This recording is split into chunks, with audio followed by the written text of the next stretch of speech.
Queridos, ontem eu estive na Vila Cruzeiro. Eu queria que todos dessem atenção, por favor. Ontem eu estive na Vila Cruzeiro, na favela, e o lugar onde eu fui, você já foi comigo, Felipe? Esse lugar era um lugar, era uma casa, na verdade é uma casa, amém? É uma casa, e nessa casa era uma descida. Existe uma varanda nessa casa, que ela deve ser mais ou menos o tamanho desse altar aqui. E existe aqui uma subida, uma escada, onde nós chegamos na rua, descemos e saímos dessa varanda.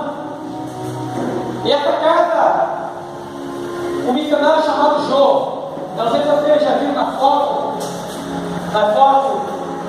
no Facebook, ele tirou aqui uma foto minha lá, eu fui pegar lá terça-feira, e nessa casa ele faz um culto, esse culto lá, por base dos 3 anos. Eu pedi para que o evangelista fosse comigo, para ele ver a dimensão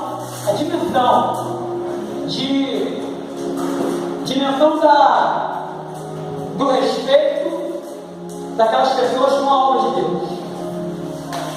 Um respeito muito monstruoso. Por que eu estou falando isso? Ali não existe instrumentos, não existe nada, nem bebedouro tem. Agora eu reparei isso também lá. Nem bebedouro tem. Aquele lugar tenta ter aqui por baixo de umas 60, 70 pessoas. Entenda o que eu vou te falar. 70 a 60 pessoas, aonde o missionário começa o culto. Ele começa o culto assim, ó. Espírito, todo mundo acompanha ele. Todo mundo acompanha ele. Não tem som, não tem nada. Todo mundo acompanha ele. Eu chorava. Ao mesmo tempo que eu chorava pela de Deus, eu chorava porque, com toda sinceridade, eu tenho visto as igrejas não sendo mais e vivendo mais como igreja. Aquele homem com a boca dele começou, ele não ficava não, ele falava assim, ó, espírito, e andava. Ele entrava ali na casa, é mentira, pessoal? Ele entrava ali na casa dele, espírito, o pessoal que estava ali, acompanhava o louvor, e o louvor ia fluindo, todo mundo louvava. Todo mundo louvava. Aquilo me deixou impactado. Ele foi até, pegou um pandeiro e começou a tocar no pandeiro. Espírito, todo mundo acompanhando. Eu falei, meu Deus, aonde as igrejas estão chegando? A que ponto a igreja vai chegar? Você não via uma pessoa com o celular na mão. Eu não via. Você não via uma pessoa conversando uma com a outra. Você não via, eu não estou mentindo que ele estava testemunho. Uma pessoa conversando com a outra, não tinha.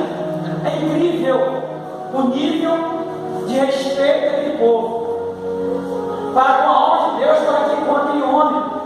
E eu falo para vocês, a todo tempo aquele homem brincava. Ele falava, mas ele brincava com as pessoas não têm que comparar. Na hora da palavra,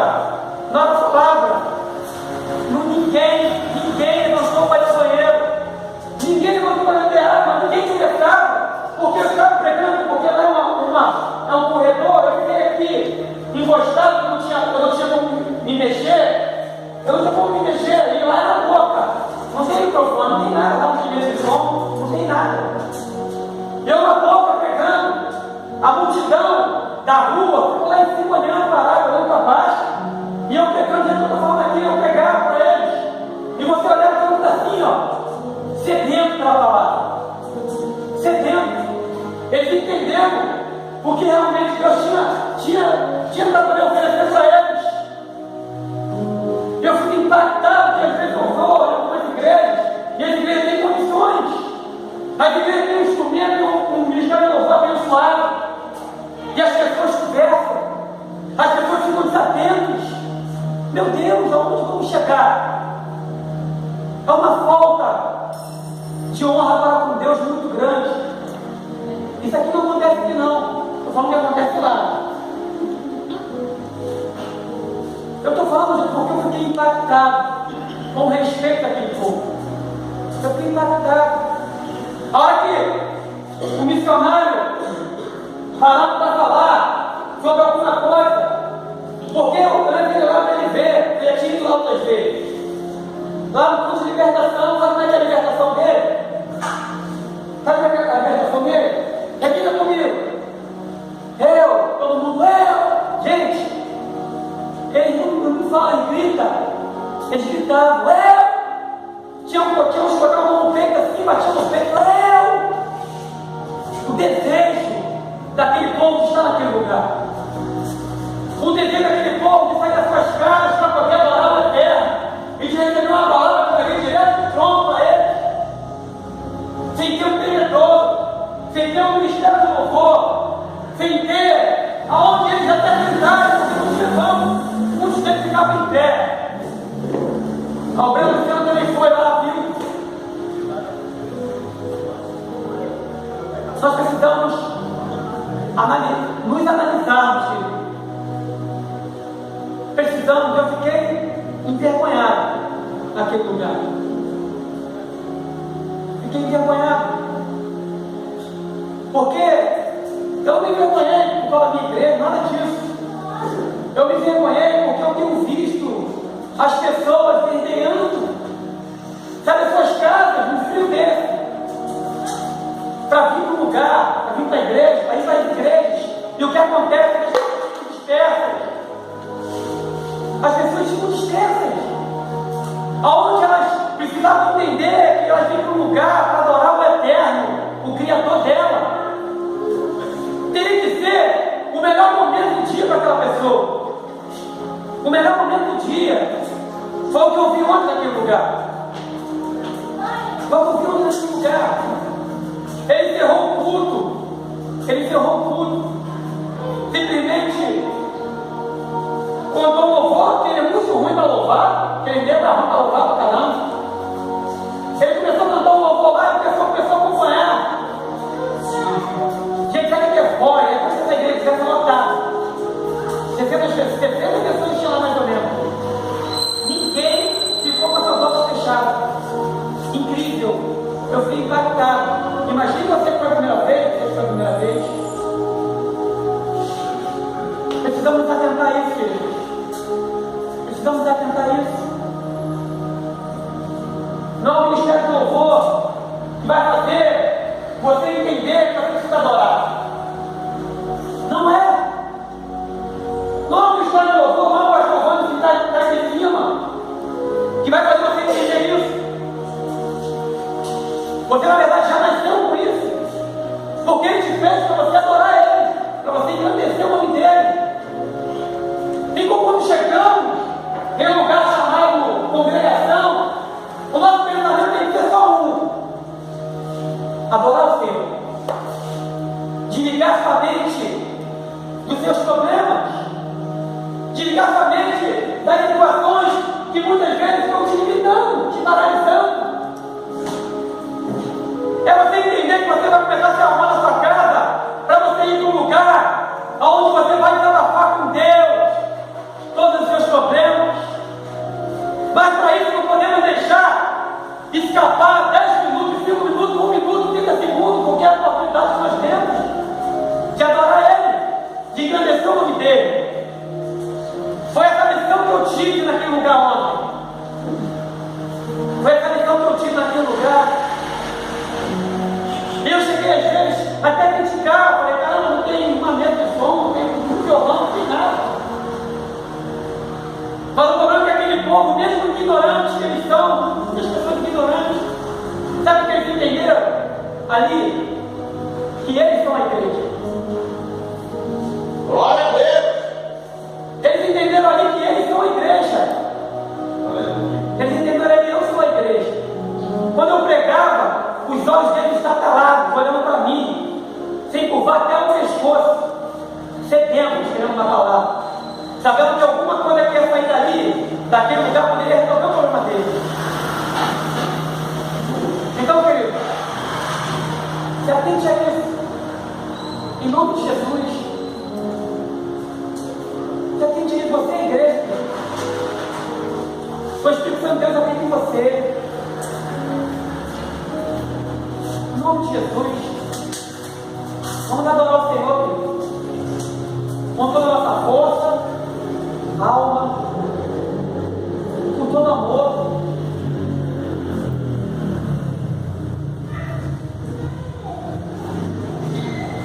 Se eu pudesse contar a vocês, para vocês falar, para cada um de vocês ver. Ele não tem estrutura nenhuma. Mas eles estão preocupados com isso. Eles estão preocupados em adorar. Amém? Eu precisava falar isso com vocês. Eu estava me agoniando. Estava me angustiando. Amém? Aleluia. Abre a tua Bíblia aí, querido. Sem demora. Glória a Deus. Livro de Marcos, no capítulo 10. Livro de Marcos, capítulo 10.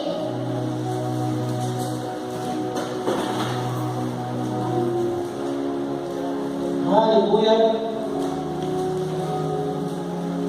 Marcos, capítulo 10. Amém? Quem achou? Dá um glória aí. Aleluia. Marcos, capítulo 10, versículo 46. Marcos 10, 46. Aleluia. Amém? Eu vou ler para você, meu irmão. Diz assim a palavra do Eterno. Depois chegaram a Jericó. E ao sair ele de Jericó com seus discípulos, e uma grande multidão estava sentada junto no caminho com um mendigo cego, Bartimeu, filho de Timeu. Este, quando ouviu que era Jesus, o Nazareno, começou a clamar dizendo: Jesus, filho de Davi, tem compaixão de mim. E muitos o repreendiam para que se calasse, mas ele chamava ainda mais: filho de Davi, tem compaixão de mim. Parou, pois, Jesus e disse: aleluia, chamai. E chamaram o cego, dizendo: tem de bom ânimo, levanta-te, ele te chama. Nisto, lançando de si sua capa, de um salto se levantou e foi perto de Jesus. Perguntou Jesus: que queres que eu te faça? Respondeu o cego: mestre, que eu veja. Aleluia. Disse-lhe Jesus: vai, a tua fé te salvou. E imediatamente recuperou a vista e foi seguindo pelo caminho. Amém, queridos? Glória a Deus. Aleluia. Glórias. Aleluia. Eu quero que você que está agora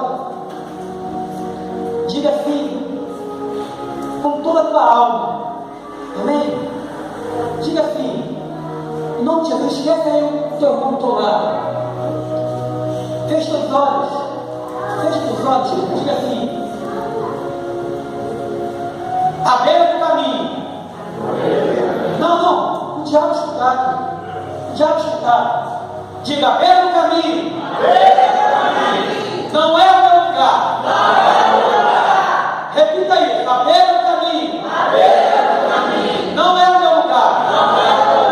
E nem a metade do caminho. É o meu lugar. Porque o meu lugar é a eternidade. Foi para isso que Ele me chamou. Amém, queridos? A beira do caminho não é o seu lugar. A beira do caminho não é o lugar do homem e da mulher que foi chamado. A beira do caminho não é e nunca foi o lugar para o homem e a mulher de Deus, para o escolhido de Deus. Aleluia. Eu estava meditando essa palavra. Eu trouxe ela lá em Corumbá, na quinta-feira. O Senhor me deu essa palavra no meio da semana, no caso, na semana passada. Ele me deu essa palavra, eu falei, eu tenho que levar essa palavra para o povo de Mesquita. E o Senhor começou a ministrar em meu coração através dessa passagem. Porque apenas o caminho não é o meu e nem o seu lugar. Amém? Não é. Não é. Porque apenas o caminho é o lugar de quem desiste da corrida. Apenas o caminho é o lugar daquele que desiste da sua caminhada. Aquele que desiste muitas vezes do teu chamado. A questão é que Deus, Ele te chamou. Ele nos chamou para uma grande obra. Mas as situações, ela muitas vezes tem tentado nos limitar. Ela tem tentado nos paralisar. Mas eu quero aqui trazer algo para você, do fundo do meu coração, querido. Deus não é um Deus de confusão. A questão que eu falo é que se não mudar aqui e aqui, não resolve. Esse homem ele estava aonde? Aonde ele estava? À beira do caminho. Esse homem ele esperava que acontecesse algo na vida dele. Aleluia. Esse homem ele estava preocupado com o que iria acontecer durante a sua caminhada.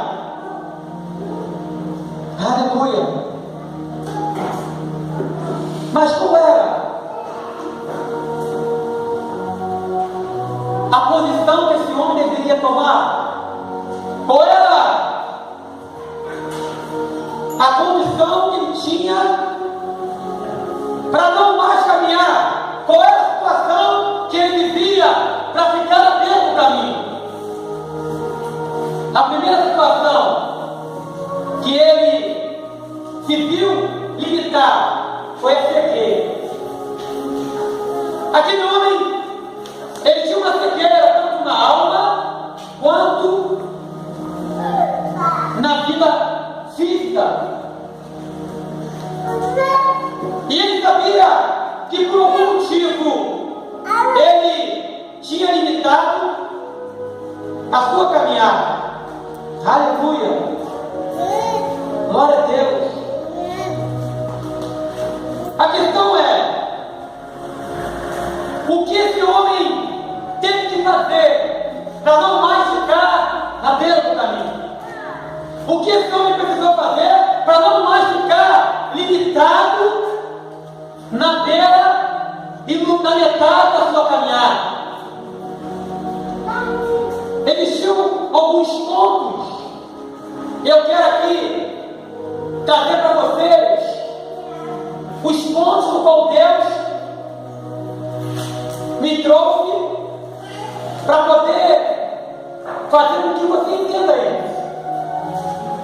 Porque as situações da vida muitas vezes tentam nos limitar, nos paralisar, para que nós fiquemos à beira do caminho. Esse homem começou a falar com o Eterno. Eu imagino ele cego, sentado, esperando uma oportunidade para mudar a sua vida. Às vezes nós ficamos assim, cego, sentado, esperando algo acontecer. Mas a Bíblia diz que Deus, Ele só age na vida daquele que realmente busca. Ele só age na vida daquele que realmente entende que Ele é o Criador, que Ele realmente pode fazer e acontecer.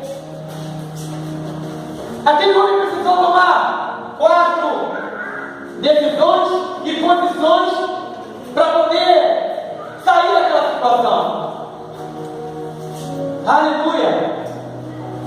A primeira situação no qual aquele homem precisou tomar para poder mudar aquilo que ele estava vivendo foi ele entender que a motivação dele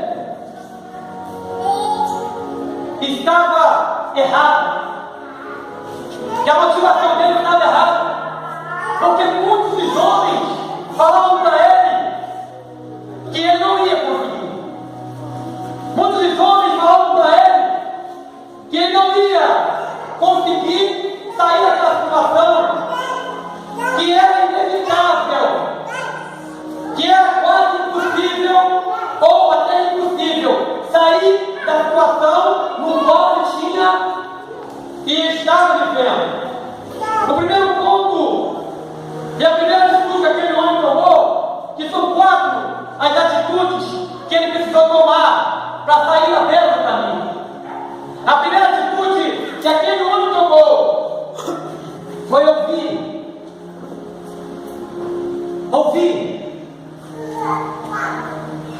Ele precisou ouvir a voz certa para ele começar a sair da beira do caminho, para sair da situação no qual ele estava vivendo. Ele precisou ouvir. Ouvir o quê? O que ele precisou ouvir? Ele precisou ouvir que ali passava um homem chamado Jesus. Ele precisou ouvir que ali passava um homem que curava e que um dia tinha curado alguém e que sabia que podia fazer na vida dele. Aleluia! A primeira atitude dele foi ouvir. Glória a Deus. Está lá, se você me acompanhar na palavra, no versículo 47. Aleluia. Este, quando ouviu que era Jesus, o Nazareno, começou a clamar: Jesus, filho de Davi, tenha compaixão de mim. A questão é que existem algumas vozes que anda te governando. Algumas vozes andam, às vezes, governando a tua vida. E nós estamos ouvindo vozes estranhas. Nós estamos ouvindo as situações estranhas para poder limitar a tua caminhada, te parar no meio do caminho. Essa é a questão. Qual a voz que você está escutando? Qual é a voz? Porque aquele cara estava sentado, e no momento que ele estava sentado, Jesus passou, e a multidão começou a gritar: Jesus, Jesus, me ajuda, porque não só existia aquele homem que precisava de ajuda naquele momento. E a multidão passava dizendo: Jesus está passando, Jesus está passando. E agora, ele sentado, ele ouviu falar sobre Jesus. A questão é que estão ouvindo vozes estranhas. As vozes que nós escutamos você não consegue, você não vai conseguir, dá muito trabalho. Para que você vai nesse negócio? Desiste disso. Para que você vai continuar nisso? Isso não vai acontecer, você não está vendo que não vai fluir, você não está vendo que isso aí não vai para frente. A atitude daquele homem foi simplesmente não dar ouvidos a vozes estranhas. Ele tomou a decisão e começou: Jesus, filho de Davi, tenha compaixão de mim. Jesus, filho de Davi, tenha compaixão de mim. Jesus, tenha compaixão de mim. Aleluia. Não adianta você ficar limitado no meio do caminho. O que adianta você clamar e dizer: Jesus, tenha compaixão de mim, porque eu não estou conseguindo, mas eu sei que em ti eu consigo tudo. Glória a Deus. Aleluia. Aleluia a Deus. Glória a Deus. Então, o primeiro ponto no qual o Senhor fala contigo hoje saber a voz que vocês têm escutado. Procure entender qual é a voz que realmente te dá direções. Porque o Espírito Santo a todo tempo fala com o homem. A todo tempo o Espírito Santo convence o homem. Aleluia! Gideão, ele foi motivado após ouvir um sonho. O Senhor falou com ele no sonho, dizendo para ele o caminho e a direção que ele tinha de ser tomado. O Senhor a todo tempo fala com o homem. A todo tempo, através das plantas, através dos pássaros, através do pingo da conta da água que pinga. Aleluia! A questão é que estamos preferindo ouvir a voz muito mais do mundo do que a de Deus. Isso não vai mudar a tua vida. Isso não vai mudar aquilo que Ele realmente quer fazer na tua vida. Não vai. Porque o homem, ele é espiritual. E quando ele entende isso, a mente dele é condicionada. Aleluia. Amém, queridos? Glória a Deus. Glória a Deus. Amém. Aleluia. Livro de Marcos, no capítulo 5, 35 e 36. Aleluia. Fala de um homem chamado Jairo, que estava ali com um parente enfermo. E a Bíblia diz que muitos chegaram para ele e falaram assim: não incomode o mestre, já era, já morreu, não tem mais jeito, não incomode ele. Ele não deu ouvido à voz do homem, ele deu ouvido à voz de Deus. O Espírito Santo convencendo ele, dizendo: vai até o Messias, peça a Ele, clame a Ele, porque Ele vai te responder. Já não poderia muito bem dar ouvido à voz do homem e ter obedecido à voz de Deus, mas quando ele entendeu isso, ele foi direto a Jesus. E o que Jesus falou para ele? A tua fé não tem como igual. A tua fé não tem como ainda ser vista. Aleluia. É pelo ouvido, principalmente ouvindo a palavra do Eterno, porque a libertação ela vem pelo ouvir. Aleluia. Glória a Deus. O segundo ponto que precisamos tomar, a segunda decisão que precisamos tomar, a segunda atitude que precisamos tomar, são não desperdiçar as oportunidades. Existem oportunidades que às vezes Deus dá para o homem, mas ele, por causa das suas vaidades, por causa dos desejos humanos, ele simplesmente decide deixar passar, achando que Deus sempre vai ter uma oportunidade para ele. Eu até acredito que sim, mas você muitas vezes vai pagar um preço muito alto para chegar até a tua próxima oportunidade.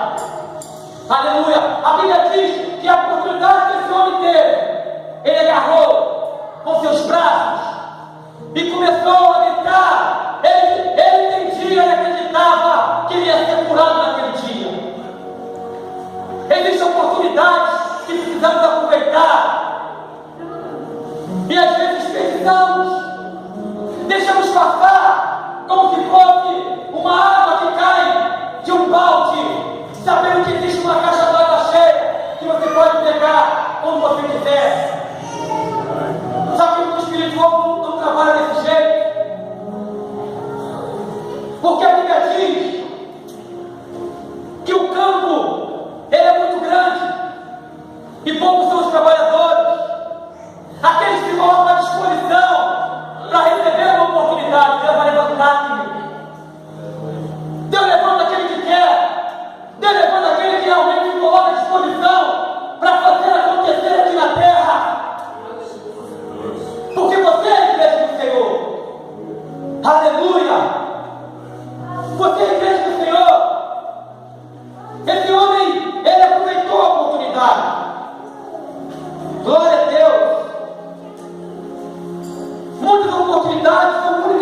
vida.